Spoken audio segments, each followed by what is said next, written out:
but I really wanted to show you guys how much you can grow in a small space. Okay, so what I'm going to show you is our what I call trellis bed 1A and 1B. That's how I have them labeled in my notes. So we have our trellis, and on this trellis we typically grow, as you can see, the grapes.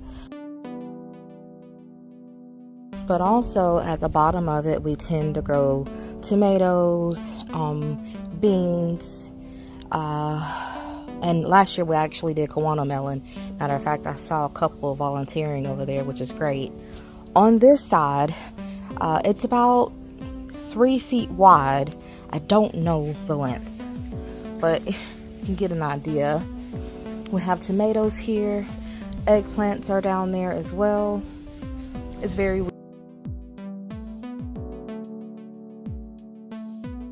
weedy, so just forgive that. And the tomatoes are putting on lots of blooms and tomatoes now. Random kale. We have some moringa in there. On this trellis here, we have cucumbers. That's where I just harvested those cucumbers from. We have some okra that for some reason I keep pulling the the okra off because they're really too little, but I can't keep up with them.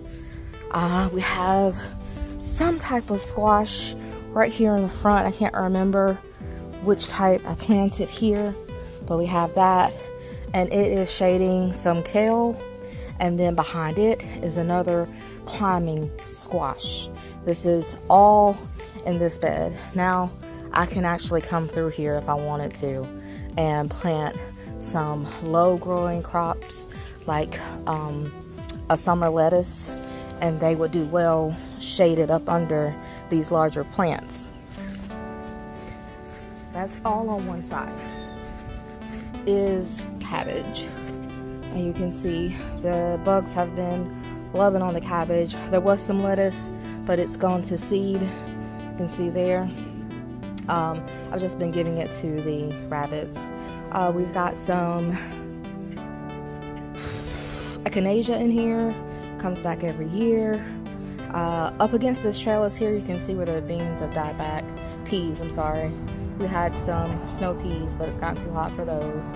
We have random garlic that didn't get pulled last year, and down towards the end we have some more squash and zucchini. Those are zucchini. And up against that last trellis down there below the grapes, we have cantaloupe that is vining. All of that in this one space in our garden, on our property. So that, let it just be kind of an example to you how you don't have to have a whole lot of space in order to grow things. It's not necessary. You just have to be wise with the way you use the space that you have. Now, right now, this is a mess, like I said, and I would have loved to have done this when it was neat and clean, but the reality of my situation is it's not always going to be that way.